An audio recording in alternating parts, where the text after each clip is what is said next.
Salve, salve pessoal, tudo bem? Eu sou o Dr. José Neto, sou nefrologista, diretor de ensino e pesquisa do Grupo Nefroclínicas. Estou muito feliz de começar mais um projeto para você que tem algum problema renal e quer entender um pouco mais a respeito do assunto. Esse é o primeiro Papo Renal, um podcast do Grupo Nefroclínicas. Então, se você está aqui comigo, já pode curtir, compartilhar, deixar seu like, sugestões, porque vai ser algo sensacional. E eu queria apresentar com muita alegria os convidados. Eu vou começar, primeiro, não vou pelas damas não, hein? Eu vou começar aqui por aquele que está junto comigo desde o início, nesse projeto chamado Nefroclínicas. Cara que foi fundamental na minha vida pessoal. Se eu hoje sou nefrologista, estou aqui por causa dele. Eu falo que se eu estou bem do ponto de vista de saúde, eu estou por causa dele, que é o meu amigo e irmão, Dr. Fernando Lucas. É um prazer te receber aqui, Fernando. Fernando, que é diretor médico do Grupo Nefroclínicas. Queria que você desse já um oi aí para a nossa audiência e qual que é a sua expectativa para esse podcast que está começando. Olá, pessoal. A expectativa não podia ser melhor, sabe? Acho que esse é um momento muito oportuno, porque é um momento de divulgar, de educar sobre a doença renal crônica, sobretudo sobre a ótica, sobre o prisma da prevenção. Esse é um assunto ainda pouco discutido, os pacientes ainda têm pouco acesso a informações de qualidade, e como a educação está no DNA do Grupo Nefroclínicas, nada mais oportuno do que um momento como esse. Sobretudo com as convidadas especiais que a gente vai ter aqui hoje, que vocês vão conhecer, vão ver. Tenho certeza que vai ser um papo super legal e muito esclarecedor. Muito bom, Fernandão. Eu estou aqui hoje com duas pessoas extremamente queridas, que significam muito e refletem muito aquilo que motivou o início do Grupo Nefroclínicas. Então, eu queria dar muito bem-vindo aí para Valesca Porto, mãe da Duda, e que lá no início, quando a gente estava começando esse projeto, eles puderam confiar no nosso trabalho. A gente vai contar um pouquinho dessa história. Valesca, seja muito bem-vinda. Eu queria que você falasse para a gente qual que é a emoção de estar aqui 4 anos depois de tanta coisa que passou, e a gente vai conversar muito a respeito dessa história hoje. Olá, gente. Eu tenho que agradecer, né, doutor?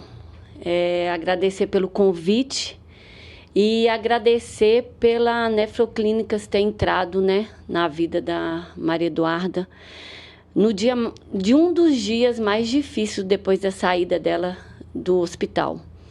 Fui recebida pelo Dr. Fernando. A Duda tinha feito hemodiálise em outra clínica, e foi às 4 horas mais difícil da vida dela e da minha. Nós choramos 4 horas. Ela pedindo, pelo amor de Deus, mamãe, me leva embora, eu não quero ficar aqui, filha, você vai ter que ficar. Até que caiu um anjo do céu, né, chamado Dr. Fernando, uma clínica maravilhosa, que lá dentro é amor. Dentro da Nefroclínicas tem amor da faxineira à diretoria. Lá não tem diferença. Duda foi, doutor, a gente tinha que voltar, eu lembro como se fosse hoje. A Duda tinha que voltar, né, doutor, para fazer hemodiálise. O doutor Fernando virou e falou assim: não, eu vou examinar ela. Ela chorando, o doutor Fernando examinou ela e falou: não, Duda, você pode começar na sexta-feira. E não tinha lugar, né, doutor? A Duda começou a fazer hemodiálise na sala de emergência, que o doutor Fernando, a clínica, né, a Nefroclínicas, abriu esse espaço para ela. E a partir daquele dia 15 de dezembro, mudou a vida dela. Ela foi tratada com muito respeito, com muito amor. As cartinhas eram deixadas pelas enfermeiras, a Eline, a Dani. O salão da Nefroclínicas era um salão assim que a hora que a Duda chegava, eles já falavam: lá vem nosso bebê, porque a Duda era o bebê de todo mundo ali, né? Ela tinha 11 anos na época, né, Valesca? Ela estava com 10, ela fez 11 em abril, né? Porque ela entrou em dezembro, né? Ela fez 11 em abril. E era isso. Foi difícil para ela, né? Porque a Duda teve que trocar de catéter 6 vezes, 6 inflamação. Mas ela era muito bem recebida. A doutora Fernanda, né, recebia ela às 6 horas da manhã e a doutora Mariana chegava às 8. E ela foi, durante 11 meses, foi tratada com muito amor. Nós vamos falar um pouquinho disso aí, vai ser bacana. Certeza. Duda, assim, você hoje está com 15 anos e você nasceu já com um problema renal. Ou seja, você, desde sempre, tem isso na sua memória. Só que a mudança de sair de um momento de tratamento conservador, onde você não precisa fazer uma diálise, isso definitivamente é impactante para qualquer pessoa. Você imagina para uma criança de 10 anos. Meu filho mais velho hoje tem 11 anos, eu fico imaginando a situação, não só sua, quanto da Valesca e de todas as pessoas que te amam. E teve uma história que nos impactou muito, eu queria que você contasse para a turma, que foi você conversando com seu pai e tendo uma experiência negativa em outro lugar,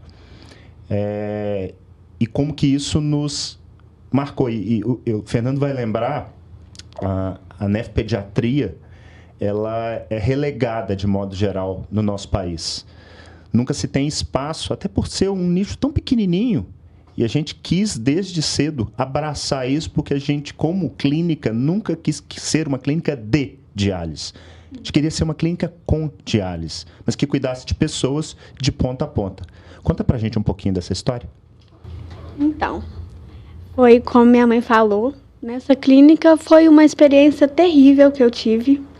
Foi 4 horas péssimas da minha vida que eu tive que ficar ali, tipo, focando pra não tentar ficar focando no que eu podia estar pensando em uma coisa que, tipo assim, meu Deus do céu, preciso sair daqui. Eu sabia que eu tinha que ficar ali, mas que a única coisa que eu pedia pra minha mãe, me tira daqui, que eu não aguento esse lugar mais. E que foi minha primeira vez fora do hospital fazendo a hemodiálise. Então, tipo assim, foi uma coisa muito impactante que veio aqui, que veio, tipo, do nada, assim, tum. Foi um impacto muito forte. Então, eu estava em um salão com mais de 60 pessoas, eu a única criança que tinha lá. E gente chorando, gente gemendo de dor. E foi uma coisa terrível. E eu só pedindo para minha mãe me tirar dali. E assim que eu acabei o tratamento, a hemodiálise, eu agradeci bastante a Deus, assim, por eu ter passado por aquelas 4 horas terrível, mas que eu passei. E eu lembro que eu teria que voltar lá de qualquer jeito para continuar o tratamento. E aquilo ali já pesou demais. Eu comecei a chorar, não parava. Você falou com seu pai? Falei com meu pai, falei assim, pai, não aguento, não vou voltar de jeito nenhum. E aí foi aí que a Nefroclínicas apareceu na minha vida e mudou tudo, graças a Deus. E eu lembro uma frase que ficou muito marcante para mim, foi você falando com seu pai. Poxa, pai, você se esforçou tanto tempo para pagar um convênio, para eu ter... Eu não quero viver isso, eu não quero sofrer. E o Fernando vai lembrar, eu tenho uma expressão que eu costumo usar, que as clínicas de diálise muitas vezes parecem mais um trem fantasma. Sim. Porque já é uma coisa difícil de se viver, naturalmente. E as pessoas definitivamente vivem ali na sua rotina, o ambiente é inóspito muitas vezes, salões muito cheios, todo tipo de pessoa. E a gente quis trazer, né, Fernando, uma espécie de acolhimento. A clínica nasceu com a ideia de ser uma espécie de uma casa, a recepção ter uma cara de uma sala, Sim, ter salões pequenos, para a gente conseguir ter, de fato, essa experiência positiva. E eu queria voltar atrás, Fernando, e tem 4 anos que nós começamos essa jornada, eu brinco, parece que tem 40. Mas essa semana a gente recebeu um selo de excelência assistencial da Unimed BH, um selo muito difícil de conquistar, tanto que fomos a única clínica em nefrologia em Belo Horizonte a recebê-lo. E esse selo, ele reflete a qualidade e a satisfação do nosso cliente. Então, a gente olha para a técnica, a gente está conseguindo entregar valor, de fato, e as pessoas estão percebendo isso. Eu queria que você contasse um pouquinho dessa jornada, Fernanda, e como é que a gente muda esse mindset de parar de tratar doença para efetivamente colocar a pessoa no centro e cuidar dela efetivamente. Então, esse conceito, ele parece ser autoexplicativo, né? Parece óbvio que em saúde você tenha que colocar o paciente no centro do cuidado, né? Parece óbvio. Mas isso não é algo que é frequente. Na verdade, trazer o paciente para o centro do cuidado em saúde ainda é algo muito desafiador, sabe, Duda e Valesca? Só que quando a gente montou o conceito assistencial da Nefroclínicas, esse foi um dos pilares. Então, a gente queria, de fato, dar voz ao paciente. E, de certa forma, além de dar voz, amenizar um pouquinho essa experiência dolorosa, traumática, né, Duda? Querendo ou não, essa transição do hospital para uma clínica de diálise ou do consultório para uma clínica de diálise nunca é uma transição tranquila. Ela é sempre uma transição traumática. A missão que nos foi dada é tentar amenizar um pouquinho essa transição, sabe, Valesca? Isso envolvia desde uma parte estrutural, você colocar uma clínica menor, mais acolhedora, com um ambiente agradável, uma comida que fosse boa, né? Um entretenimento, e como né? Um entretenimento, uma música, uma televisão. E tentar, de certa maneira, personalizar, na medida do possível, isso. Só que a gente sabia que isso também não era uma coisa... Era necessária, mas não era suficiente. Se você não montasse um time assistencial de primeira linha, os tijolos por si só não fariam a mágica acontecer, né, Duda? E aí foi um outro pilar que a gente acabou constituindo, que era montar o melhor time assistencial. Médicos, enfermeiros, técnicos, a nossa parte administrativa dando suporte. E isso foi uma coisa que Deus nos abençoou, porque, de fato, foi ali juntando em torno daquele propósito pessoas muito boas. Muito, maravilhosas. Né, Valesca? Assim, pessoas que vestiram a camisa, que se entregaram, que se entregam até hoje. E isso melhorou muito essa experiência, sabe?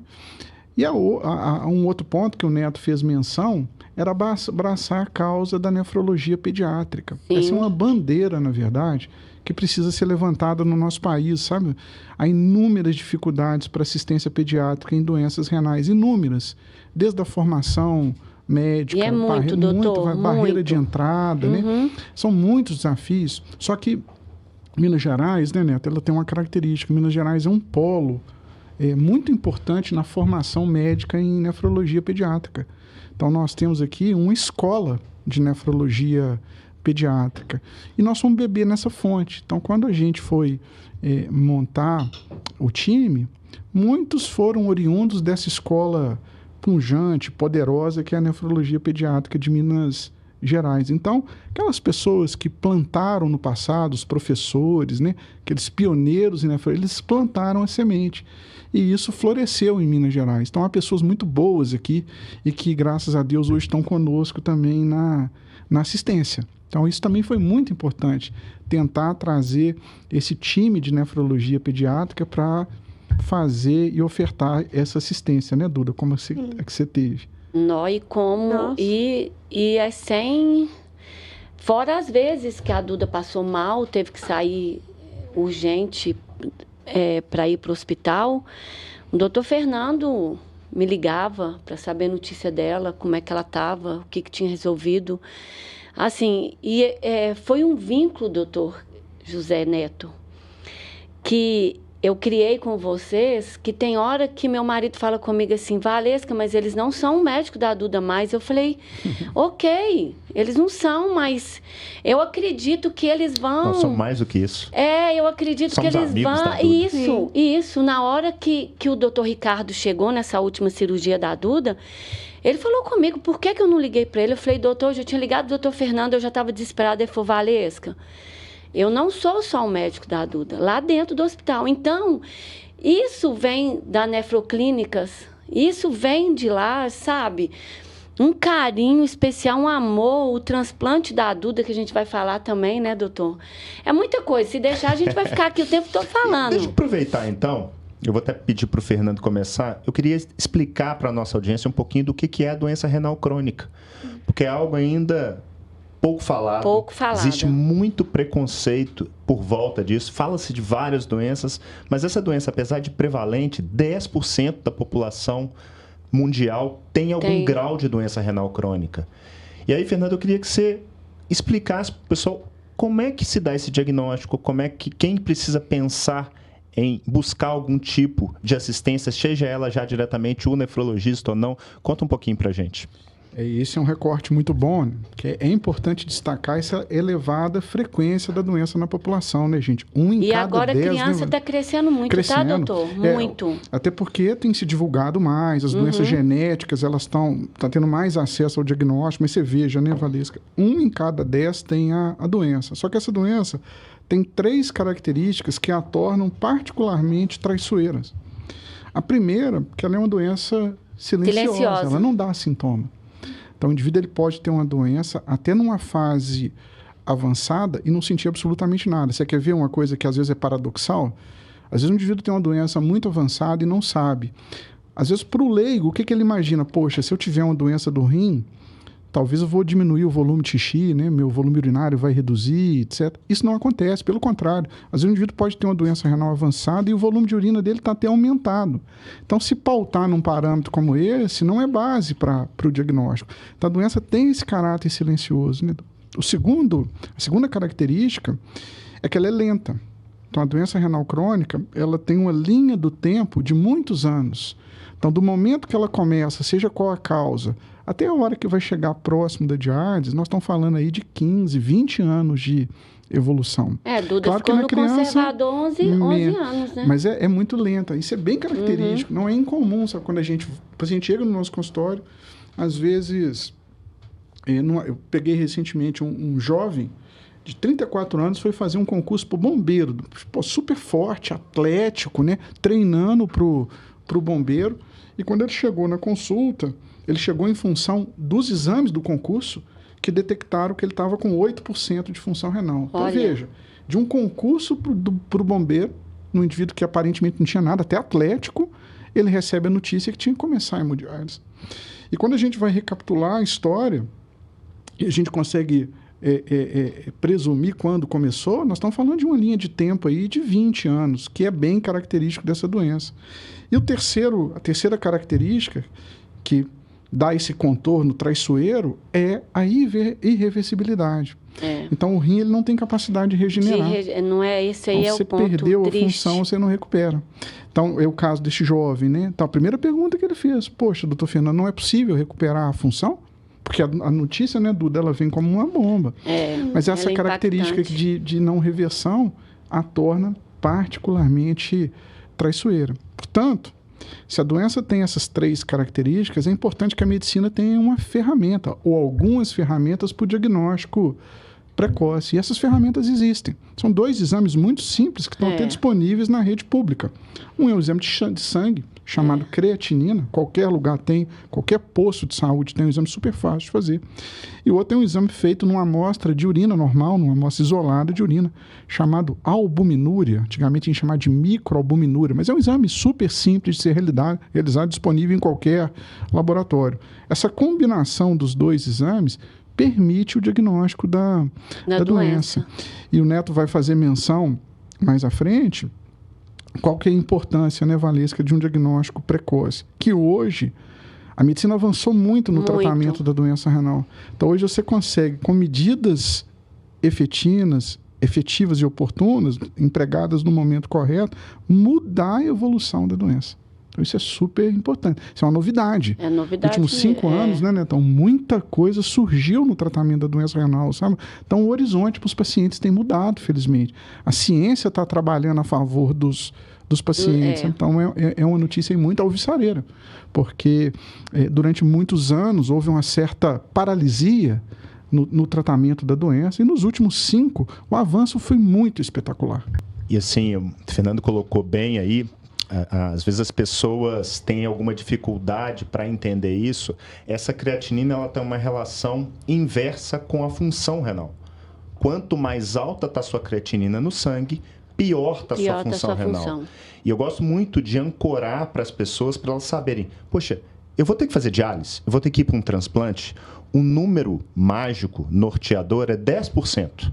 Aquela pessoa que está com menos de 10%, ela tende a precisar de uma das terapias de substituição renal, seja ela uma hemodiálise, uma diálise peritoneal, um transplante renal. Só que até chegar lá, há um caminho, há uma jornada. E o Fernando, normalmente, ele fala muito de uma pessoa que é esquecida, que é o acompanhante. Às vezes a gente olha muito para o paciente, que eu particularmente gosto muito de chamar de cliente. As pessoas ficam bravas comigo porque eu chamo de cliente. E não é porque eu chamo de cliente do ponto de vista comercial. É porque eu acho que o paciente é aquele que fica esperando. Eu acho que a gente tem que servir ao cliente. Esse é o meu objetivo de chamar alguém de cliente. E você, Valesca, sempre foi uma mãe super presente, que sempre esteve ali do lado, companheira, ao lado de nós, ajudando no tratamento da Duda. Eu queria que você contasse um pouquinho, porque você tem outros 2 filhos. Sim. E depois de uma longa temporada, veio essa princesa. E... Ela avassalou. Não, ela é avassaladora, que a Rafaela fala. E assim, de repente, você recebe essa notícia. Olha, seu bebê tem um problema renal. Eu queria que você contasse rapidamente como é que foram esses anos que precederam a chegada no caso da diálise. Eu descobri no morfológico que a Duda tinha uma obstrução no canal do ureter direito. E a partir desse momento eu tive que fazer, toda semana eu fazia ultrassom. Eu estava grávida de 4 meses. E fazia. Aí descobriu que ela já estava ficando com urina na cavidade abdominal, o rim dela estava dilatando, o canal do ureter estava muito dilatado. Eu me lembro como se fosse hoje, no dia 1º de março, o médico que fez o ultrassom, ele me pediu para fazer um ultrassom do coração dela. Me encaminhou para a clínica e eu perguntei para ele, mas por que do coração se ela tem uma obstrução no canal do ureter? Porque ela já está com sofrimento fetal. Ela já está com urina na cavidade abdominal, então isso pode acarretar um problema no coração também. Fiz esse exame do coração dela, descobriu que realmente ela já estava com urina na cavidade abdominal e já estava trazendo esse sofrimento fetal para ela. Aí a minha médica virou para mim e falou assim, olha, Valesca, a gente vai ter que fazer a cesárea. E os meus 2 filhos eu ganhei de parto natural. E eu não liguei porque eu estava com medo de fazer a cirurgia. E aí ela falou, não tem jeito mais. Aí eu falei, doutora, mas ela só tem 5 meses. Ela não vai sobreviver. Ela falou assim, olha, se ela continuar aí dentro, ela também não vai sobreviver. Então a gente tem 2 opções. Aí eu lembro até hoje que a doutora chamou um outro médico e pediu a opinião dele. Ele falou assim, olha, vamos tentar esperar ela completar 6 meses. Na hora que ela completar 6 meses, a gente faz a cirurgia. Aí ela completou 6 meses, completo dia 1º de abril. Dia 2 de abril, conseguiu a vaga no hospital. E a minha cirurgia estava marcada para 6 horas da manhã. Eu fiz um ultrassom à noite, já deu que ela já estava bem grave. A minha médica falou comigo que provavelmente ela não ia sobreviver até na manhã. Mas já tinha que marcar, né? E foi terrível, foi triste. Eu consegui ficar bem para o parto, era 11 horas da manhã, ela nasceu 11h15. E a doutora Cris, a pediatra dela, chegou perto de mim e falou assim, olha, Valesca, eu não vou te mostrar o seu bebê. Você não vai ver ela, porque a gente quer salvar ela. E eu não vi nada, doutor, nada. Vi a filmagem depois que a minha irmã fez, foi muito triste. Eles fazendo, né, que ela já nasceu mesmo desacordada, entubaram, levaram. E a doutora Cris falou comigo, olha, eu vou salvar ela. E o doutor José Augusto, o médico cardiologista dela até hoje também, falou assim, olha, a gente vai cuidar dela. Vi Duda 2 dias depois que ela nasceu, aquele trenzinho desse tamanhozinho, entubada. Me veio, a doutora Cris falou que o estado dela era grave. Ela já fez a vesicostomia, Fizeram a vesicostomia dela para tentar salvar, né, o rim. Explica para a turma o que é a vesicostomia. A vesicostomia é uma perfuração, se eu estiver errado, vocês me corrigem. Uma perfuração que foi aberta em cima da bexiga dela. E outra coisa, Duda, na hora que ela nasceu, descobriu que ela tinha genitália ambígua. Ela não tinha formado, né? Eles falaram comigo que era por causa da prematuridade dela, né, também. Mas aí foi um outro longo caminho. Ela nasceu com a parte urinária praticamente não formada. E aí eles fizeram a vesicostomia para tentar salvar, né, o rim dela. Mas infelizmente o direito, com 2 anos ele necrosou, ela ficou 2 anos com a vesicostomia aberta. E o esquerdo com a função de 14%. Desde o início, então, ela já tinha uma função bem baixa, bem baixa. Quando ela estava no CTI, ela estava quando ela nasceu, por volta de 30, que o doutor Penido falou comigo, né? Tanto é que eles acharam que ela ia ter que começar a fazer hemodiálise já recém-nascida. Mas ela sempre foi uma guerreira, né? Ela estava ali lutando pela vida desde quando nasceu. E foi muito triste, doutor. Não foi fácil, não. Eu descobri os meus outros 2 filhos, né? Eu nunca tive problema com eles. Aí eu sempre trabalhei fora, né? Tive que parar de trabalhar porque eles me avisaram que ia ser longa a vida dela. Falou, olha, Valesca, a partir do momento ela ficou 45 dias no CTI, teve uma parada no Dia das Mães. Nossa, dessa eu não sabia. Não, doutor. Não. Ela quase me mata também, há 11 anos atrás. Foi só um presente. Que presente, surpresinha. Só um presente. Não, doutor, o senhor nem imagina, ela já estava com a alta certa, a gente não ia pro andar. Mais uma surpresa. A gente não ia pro andar, porque ela saía do CTI, a gente tinha que ficar 2 dias no apartamento para depois para casa, mas eu nunca larguei ela. Minha cirurgia abriu, tive febre, tive um monte de problemas, sabe? Mas eu estava ali do lado dela. E aí a doutora Cris falou comigo, ô Valesca, a gente vai dar alta para a Duda sem mandar a Duda pro 2º andar. Eu falei, meu Deus, eu não acredito, foi amanhã Dia das Mães, então, por isso mesmo, é o presente do Dia das Mães. Vai embora para casa agora, tranquila, Maria Eduarda tá bem, ela vai ficar top para você amanhã de manhã. Eu fui embora, para até cerveja eu tomei, doutor, toda feliz. Pedi o meu amigo o Wellington para fazer o tropeiro dele, que é maravilhoso. O Wellington faz um tropeiro que amanhã a Duda vai sair. Então vem, fui para casa dele. Falei com o meu marido assim, não, eu quero ir embora para casa, porque amanhã, 7 horas da manhã, eu estou na porta do hospital. Quando foi 4 horas da manhã, o telefone tocou. Eu falei, é do hospital. É a Maria Eduarda. A hora que eu atendi, doutor, eu falei, não acredito. Ele falou assim, o médico, Valesca, calma. A Maria Eduarda teve uma parada, ela está entubada, mas ela está bem. Eu mandei o telefone na parede, do jeito que eu estava, de pijama. Eu falei com meu marido, é agora que eu quero ir embora daqui, eu quero ir atrás dela, eu quero ir para o hospital. Ele falou, Valesca, não vai adiantar, vamos esperar. E o Rogério, meu marido, pegou o telefone, perguntou, né? Falou, não, ela está bem e tal. Na mesma hora, troquei de roupa, correndo para o hospital. Quando eu cheguei lá, o hospital está sem luz. Estava no gerador, doutor. Eu quase tive um outro filho antes de subir para o CTI. Não, minha Valesca. É assim, doutor. A Maria Eduarda faz isso comigo. Até hoje. Foi surpresa. Quando eu cheguei lá em cima, eu não acreditei. Eu não acreditei na hora que eu vi ela. Falei, não é possível. Não descobriram o porquê. Ela teve uma parada de madrugada, era 1h da manhã. E aí nós ficamos mais 25 dias lá de novo.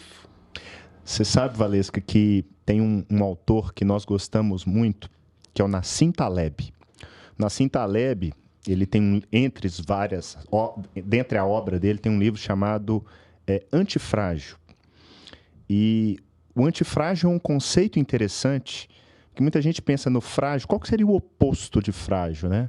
Seria resiliente, que é aquele onde você bate e aí de repente ele aguenta aquilo e volta para o lugar?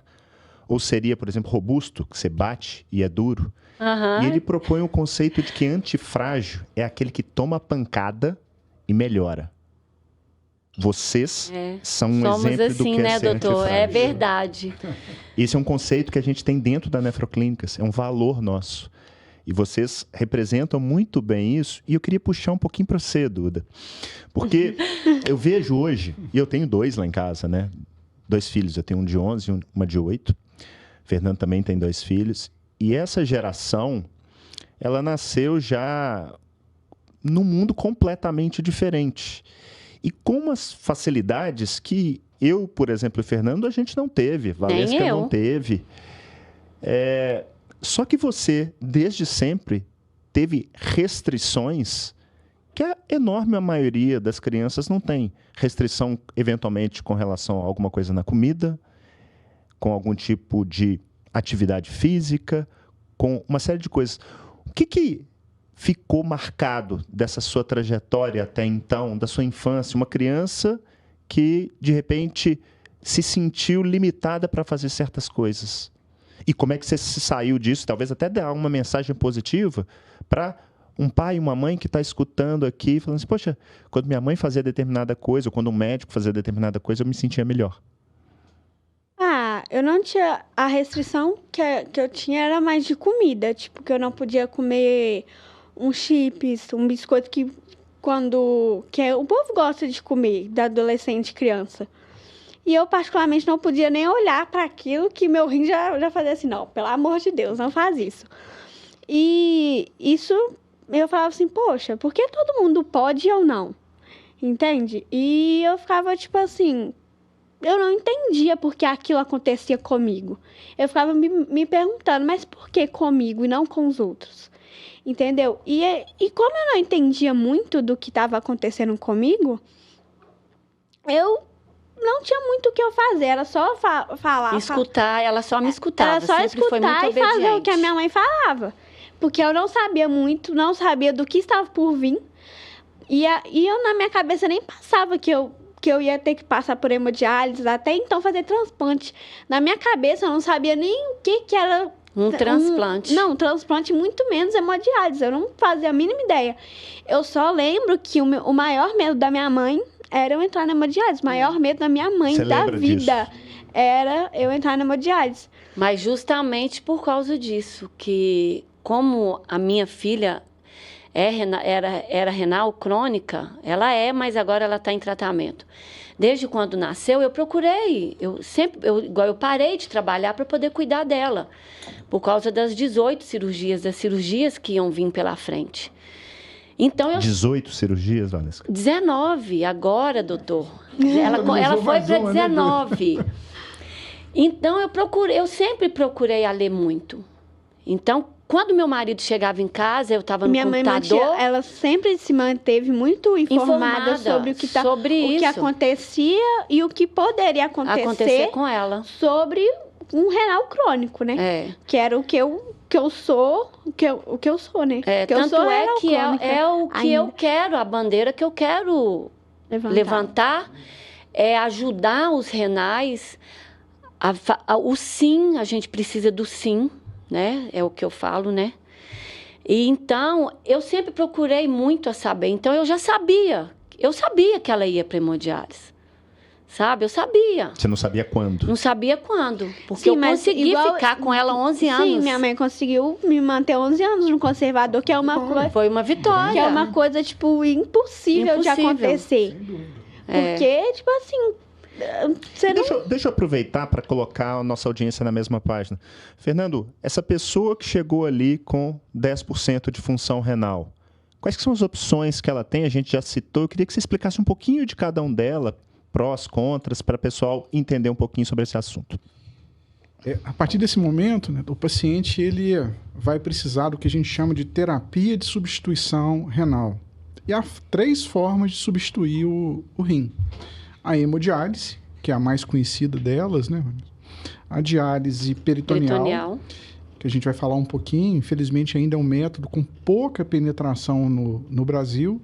E o transplante renal. O transplante renal, das 3, é o melhor.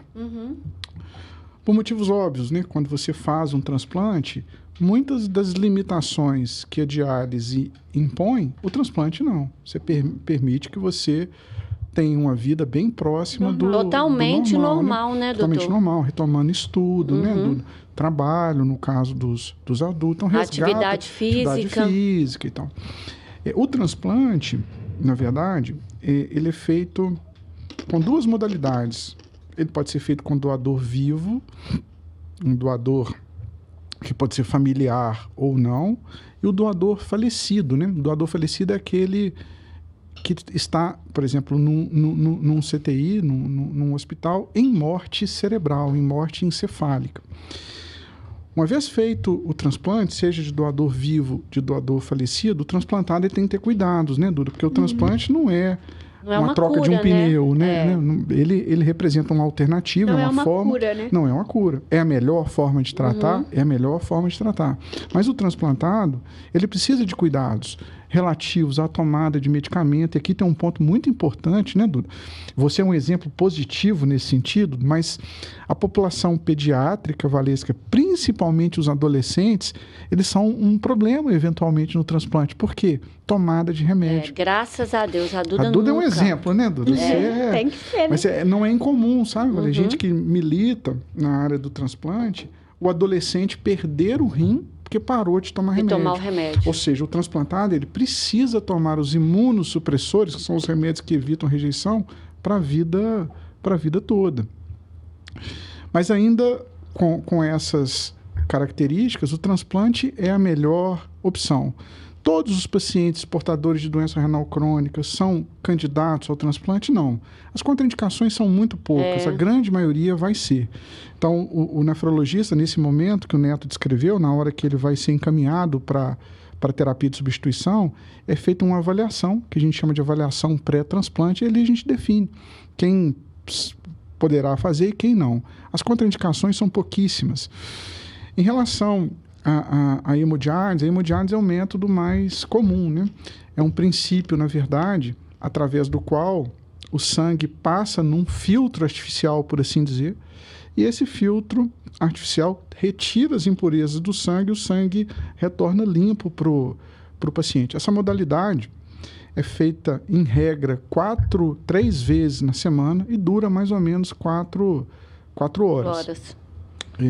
O indivíduo ele depende daquela terapia para se manter bem e se manter vivo.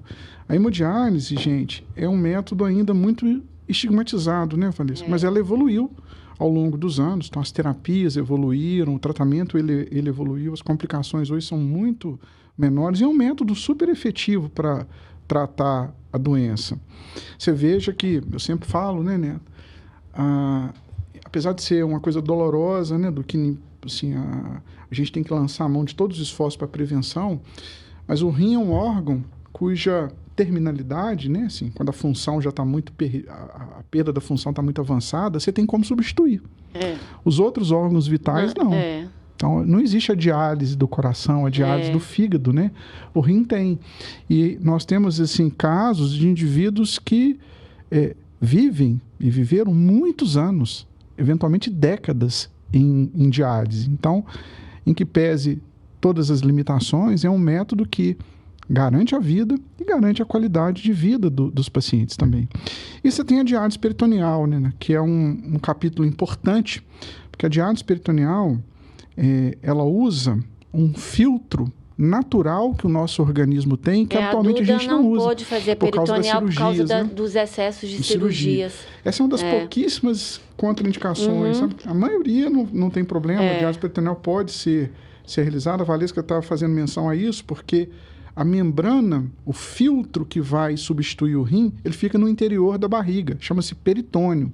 E às vezes quem fez muitas cirurgias abdominais, às vezes esse peritônio ele fica muito cicatrizado e não dá para ser utilizado.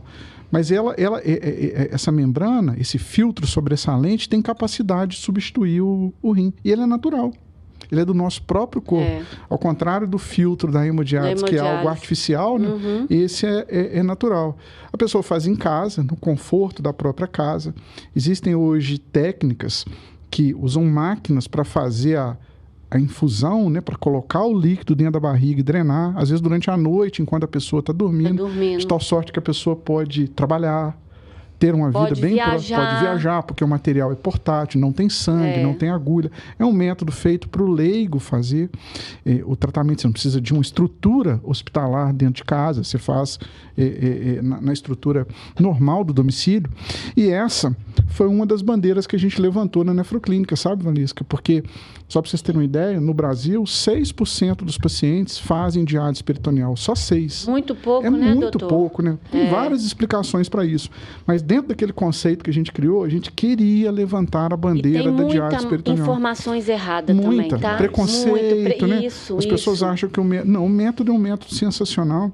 E a Nefroclínicas é um programa de diálise peritoneal de grande volume que atesta o sucesso do método, sabe? Então, assim, a gente tem um número grande de pacientes com um número reduzido de complicações, é um método super eficaz. Então, é a prova provada que a gente consegue ofertar para as pessoas uma terapia alternativa que, de repente, vai atender as expectativas daquele paciente no que tange a viagem, a trabalho, a qualidade de vida, né? Então, esse é um ponto importante da nossa conversa aqui, né? As pessoas entenderem que hoje o leque é amplo, ele evoluiu muito, né? Como tudo em medicina, o próprio transplante, os medicamentos imunossupressores que a Duda usa hoje, são, assim, muito diferentes do que se usava há 20 anos atrás, então avançou muito também. E na diálise não é diferente. Então, levantar a bandeira do transplante, levantar a bandeira da diálise peritoneal é muito importante numa conversa como a nossa, porque isso pode mudar muito a vida das pessoas. Pode, doutor. Muita informação errada. Porque, igual eu estou falando, doutor, eu gosto muito, depois que eu fiquei sabendo que, quando o doutor Penido me chamou e falou que não era para me levar ela, eu falei, pronto. Ela vai para hemodiálise. Eu fui lá de casa no consultório do doutor Penido chorando. Aí, na hora que eu cheguei, ele falou comigo, olha, Valesca, tá na hora de ampliar a bexiga da Duda. Pela má formação dela também, a bexiga dela também, né, não formou direito. Porque ela não vai demorar muito tempo a ir para hemodiálise. Aí foi um dia também difícil. Demorou 5 anos. 5 não, 3, né? Ainda demorou mais 5. O tratamento foi muito bem conduzido, foi, né? muito. Doutor, eu vivi em função dela. Ela saiu dos meus olhos quando ela foi para uma escola longe da minha casa. E ali naquela escola eu não conseguia ficar observando o que ela fazia. Mas eu tinha gente lá dentro que vigiava ela. No dia que eu recebi a ligação do porteiro... acho que eu estava no sexto, sétimo ano. No sexto, não é? Foi pro 6º ano. Foi, quando ela estava do primeiro... de 11 anos. 10 anos. Ela do primeiro ao 5º ano, era tranquilo, ela só comia o que eu mandava. A escola estava preparada para dar a comida para ela. Quando eu recebi eu não esqueço até hoje também, o porteiro da escola virou para mim e falou assim, ô mãe da Duda... Ele me ligou, ele tinha o número do meu telefone. Eu peguei ela comendo biscoito recheado e Coca-Cola. Eu tive vontade de subir o morro de uma maneira que quando ela chegou em casa, eu falei, Maria Eduarda, não acredito que você está fazendo isso. Eu não acredito. E aqui, foi um piquenique, eu acho que a gente fez. Isso, foi um piquenique. E quem estava no meio era uma amiga minha diabética. Ela faz arte até hoje, ela chama Maria também. Ela faz arte até hoje, ela é diabética desde 2 anos e tipo 1. Ela mesmo que aplica insulina nela. E ela está fazendo arte até hoje, graças a Deus que isso aí a Maria Eduarda não faz mais, não. De vez em quando eu pego ela fazendo algumas coisas que eu não gosto. Não faço nada. Não, ontem eu peguei você comendo chips, eu não gosto. Só ontem. Só ontem. Por mais que ela esteja transplantada, por mais que ela esteja ali bem, eu prefiro que ela seja saudável. Isso é né, pra todo doutor? mundo, né? Eu adoro escutar as coisas que o senhor fala justamente por causa disso, porque a comida saudável, ela faz coisa. É a gasolina aditivada. Então por que comer uns chips? Por que tomar uma Coca-Cola? Gente, deixa eu até aproveitar que o Fernando levantou essa bandeira, porque aquilo que eu falei para vocês, gente, de a Nefroclínicas não ser uma clínica de diálise, e sim uma clínica com diálise, isso na prática virou uma linha de cuidado, um tratamento onde a gente quer que a pessoa não progrida para diálise, mas caso ela chegue nessa situação, que ela seja alocada para o melhor tratamento para ela, a despeito de fatores outros econômicos, culturais, o que é que seja. A gente vai realmente escolher o que é melhor, eventualmente até um transplante antes de precisar de diálise, que é o transplante preemptivo. E isso, em tese, vai contra o modelo vigente, né? Porque o modelo hoje em saúde é um modelo que paga pelo desfecho negativo, ou seja, a pessoa recebe quando alguém se dá mal. Quando você faz diálise, quando você interna. Então, a gente queria mudar isso. E a gente trouxe esse conceito e, felizmente, hoje, olhando para trás, a gente viu que deu certo. A gente tem números mostrando que a nossa tese é válida. E muita gente fala assim, poxa, quando alguém transplanta, vocês perdem um cliente. Só que aí é aquela pessoa que não entende qual que é o nosso real objetivo. A Nefroclínicas é diferenciada, né, doutor? Então tem isso, é isso que eu estou falando. Eu não são médicos, são amigos ali, que eu vou contar a história da doutora Fernanda pós-transplante da Duda, né?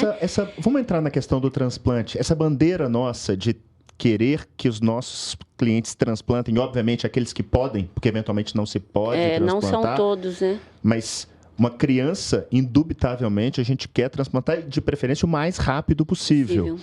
Conta pra gente como é que foi receber o telefonema do tipo assim, olha, temos um rim. Sim dela, né, doutor? Uma coisa também que não me sai da cabeça também, que foi na semana do Natal do ano anterior, eu chegando com a Duda debaixo de chuva, a esposa do doutor Fernando viu a gente chegando, né, doutor? Ela falou, não, eu vou tipo, bater meu joelho no chão, começar a orar, rezar diretamente para a Duda conseguir o transplante.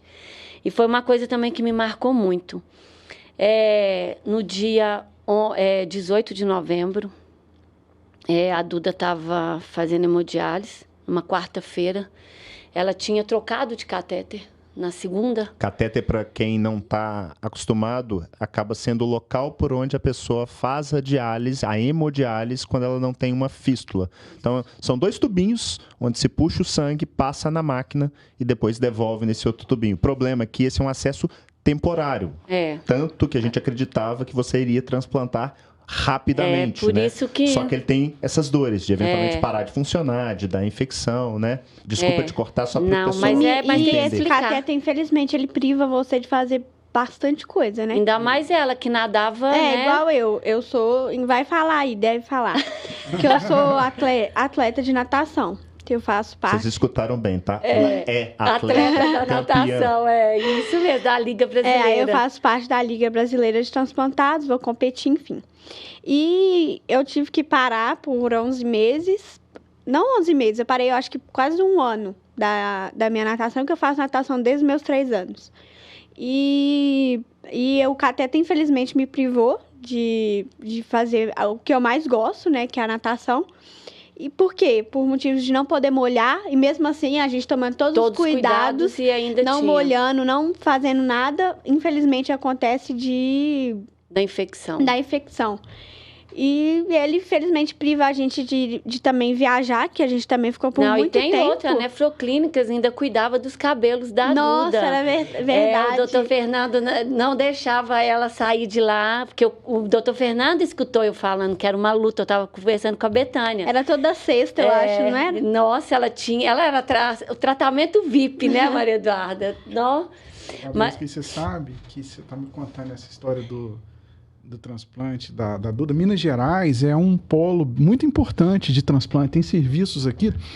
Um dos primeiros serviços de transplante, Valesca, do Brasil, foi aqui em Minas, no Hospital das Clínicas. Capitaneado por um médico muito importante, que foi o professor Aparício. 2 nefrologistas que foram, assim, pioneiros no transplante no Brasil, o doutor Abraão Salomão e o doutor Eduardo Távora, sabe? Então, Minas tem uma história. E a história continuou. Hoje a gente tem aqui equipes clínicas, cirúrgicas, assim, excepcionais. Só que o dia que saiu o transplante para a Duda, na minha opinião, assim, um dos maiores cirurgiões de transplante no Brasil, está ali no topo, talvez seja até o melhor do nosso país, está aqui em Minas. Isso. Que é o doutor Ricardo Gontijo. O melhor. E nós formamos juntos, sabe? A gente é da mesma turma. E a gente é compadre, tem uma amizade, assim, fraterna, somos quase irmãos. E no dia que saiu o transplante da Duda, eu liguei para ele. Falei, Ricardo, o transplante eu sei que tem que fazer. Isso. Aí ele falou, então nós vamos dar um jeito. E acabou que ele... Foi ele que Foi fez. assim, mãos abençoadas. Mãos né? abençoadas.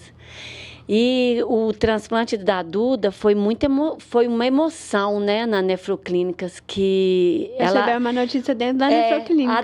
A Dani estava desligando ela, desligando a máquina. A Dani virou para ela contou para a Dani que ela tinha ganhado aquele overboard, né? Esse negócio aí, esqueci o nome. Aí a Dani virou para ela e falou assim, ai, Duda, mas então... O que você vai pedir de Natal pro Papai Noel? Aí ela olhou para a Dani e falou assim, um rim. Doutor, eu fui lá no outro mundo e voltei. Eu falei, não, eu não acredito que eu estou escutando isso. A Dani olhou para mim com os olhos cheios de lágrimas. Aí eu comecei a chorar. Falei assim, meu Deus do céu. Minha mãe nada emotiva, graças a Deus. Mas eu estou me contendo, tá? Eu falei, não, gente, eu fiquei paralisada na hora que ela olhou para a Dani. A Dani olhou para mim, ô Duda, Papai Noel vai te dar um rim. Papai Noel vai trazer um rim, Papai do céu vai trazer um rim para você, se Deus quiser. E o meu marido era o doador da Duda. E para minha infelicidade, eu não sou nem um pouco compatível com ela. O meu marido já estava no último exame, mas a gente estava no pico da pandemia. Aí o doutor Ricardo me chamou e falou comigo, Valesca, vamos dar um tempo. A gente sabe que está difícil para a Duda, mas a gente não vai para frente, porque a pandemia tá muito perigoso. No auge, né, Valesca? Tava Tanto é que o 4º andar e o 3º andar do Felício Roxo estava fechado. Verdade. Quando ela transplantou. Foi.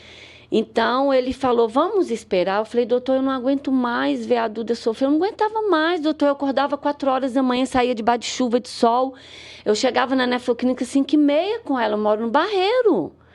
Então, assim, e era segunda, quarta e sexta. E a gente não chegava atrasada nenhum dia. Nossa, quando fala assim, você tem que fazer hemodiálise no sábado, nossa. Mas foi uma vez só, quando Não, foi umas 3 vezes. Aí, doutor, o que aconteceu?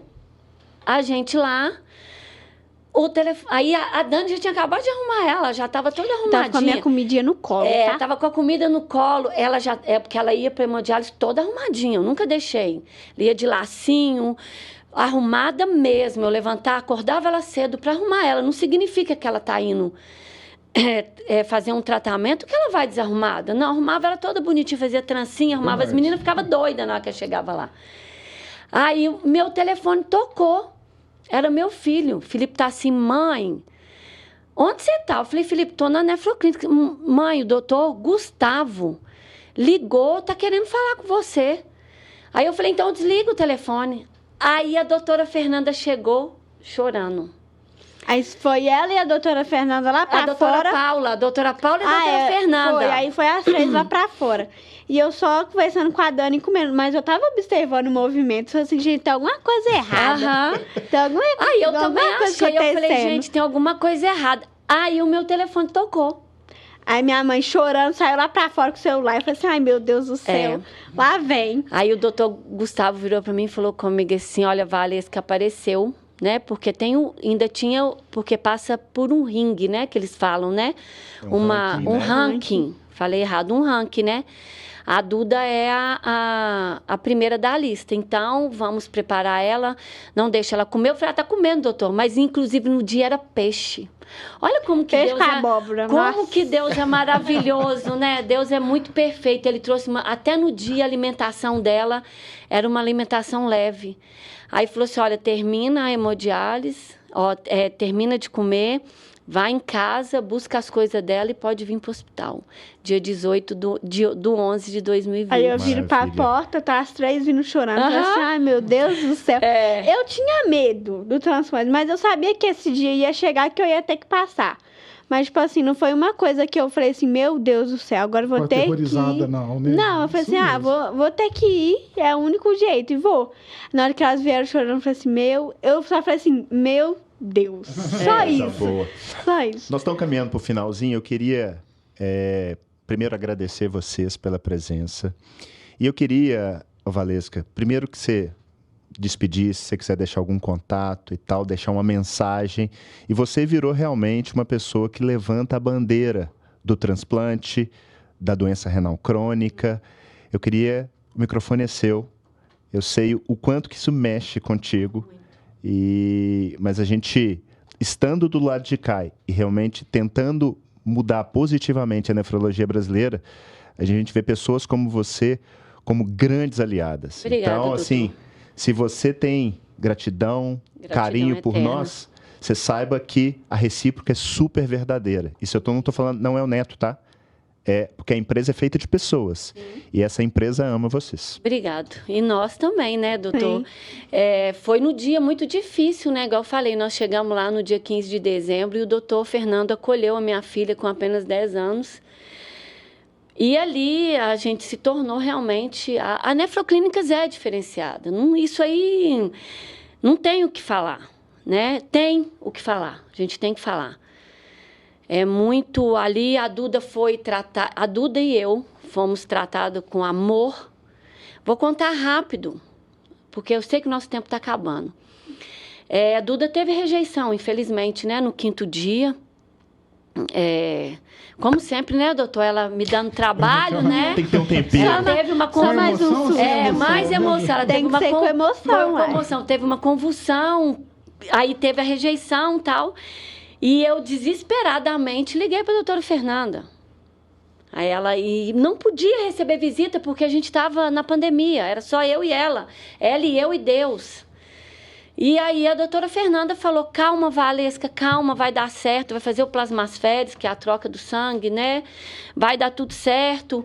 E eu lembro como se fosse hoje, no sábado, na sexta-feira à noite, o médico entregou a documentação do plasmasféres para me ler e assinar, porque na segunda-feira ela ia começar. Eu não li, eu não assinei. E a doutora Fernanda deu um jeito e foi no hospital visitar a gente, chegou lá e falou com ela, olha, essa medalha aqui era minha. Mostra pra gente.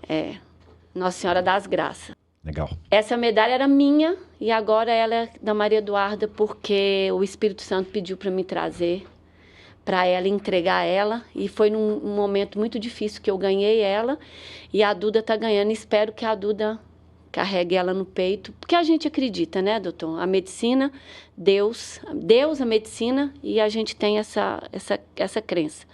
E tá ali, mais uma história da Nefroclínicas, né, doutor? Que a Nefroclínicas é especial. Doutora Fernanda, doutora Mariana, enfim, todos, se a gente falar todos aqui.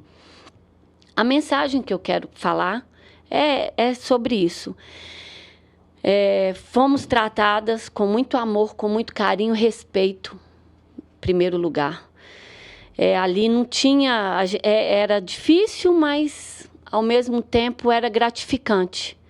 Às 4 horas que se encerrava, eu sabia que a minha filha estava saindo dali bem. E às 4 horas que ela ficava, ela era muito bem tratada. E o que eu quero falar agora é sobre o sim, né? A gente precisa de lutar. Aqui em Minas Gerais, nós temos 1.680 crianças na fila do transplante. 1.680. Isso há 2 meses atrás. Eu ia atualizar hoje, não atualizei. E a morte encefálica, para ser feito o transplante, ela está bem pareada com os receptores. Mas as famílias ainda não entendem o que é uma doação de órgãos. Bom tema para a gente falar aqui, né? Bom tema, doutor. Não é só em setembro. Então, é isso que eu quero lutar. É essa bandeira que eu quero levantar. A da hemodiálise, que ela é pouco falada, e a da doação de órgãos, do sim. O sim de uma família, a doadora da minha filha tinha 13 anos. Ela morreu de AVC. É a única coisa que eu posso saber. Infelizmente, eu gostaria de saber, mas aqui no Brasil não permite. E a mãe dela disse sim. A mãe dela salvou a vida da minha filha. E salvou a vida de mais 8 pessoas. 7, né? E a minha filha voltou a fazer o que ela mais ama.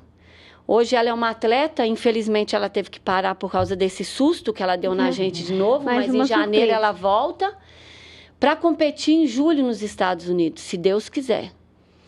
Patrocinada por nós, hein? Com Isso aí. certeza. A Nefroclínicas está sempre conosco. sempre com a gente. E eu preciso, doutor. Sabe quando você tem essa obrigação? O meu marido fala comigo que eu tô ficando obcecada. Não. Vocês são boas. Mas acredito sim, mas a gente precisa de falar da doação de órgãos. A gente precisa, porque existe, é estatística. São números e os números não erram.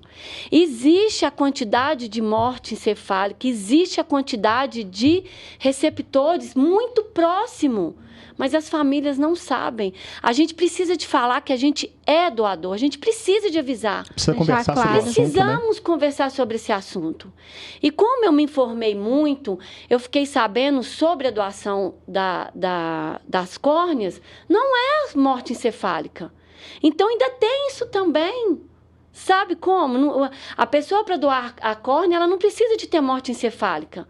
E quase ninguém sabe disso. É pouco divulgado, né? Pouco divulgado, doutor. E acredito que a Nefroclínicas vai me ajudar a falar, a carregar. Eu carrego, sim, de uma família. Salvou a vida da minha filha, então eu preciso de falar.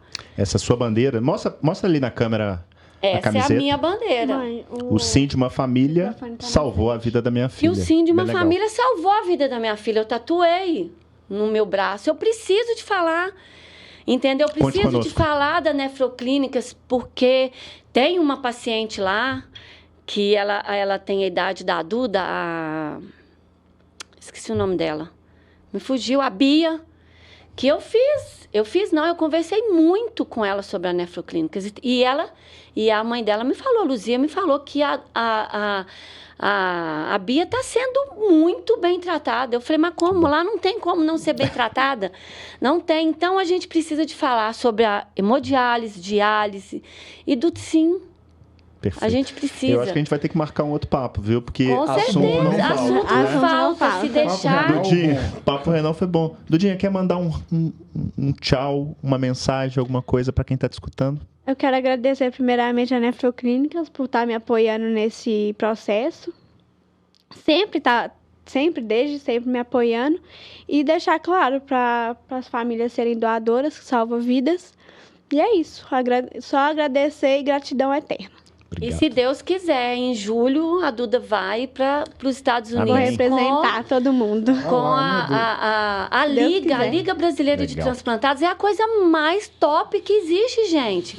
O Rafael ganhou 7 medalhas. Ele é transplantado renal. Ah, que espetáculo. Ele ganhou lá no Chile 7 medalhas. Você vai trazer também, Vai, né? se Deus quiser. Fernandão, a sua mensagem final. A mensagem também é de agradecimento, agradecer a Valesca pela energia, pela boa vontade, pela bandeira que ela está levantando, isso é muito importante.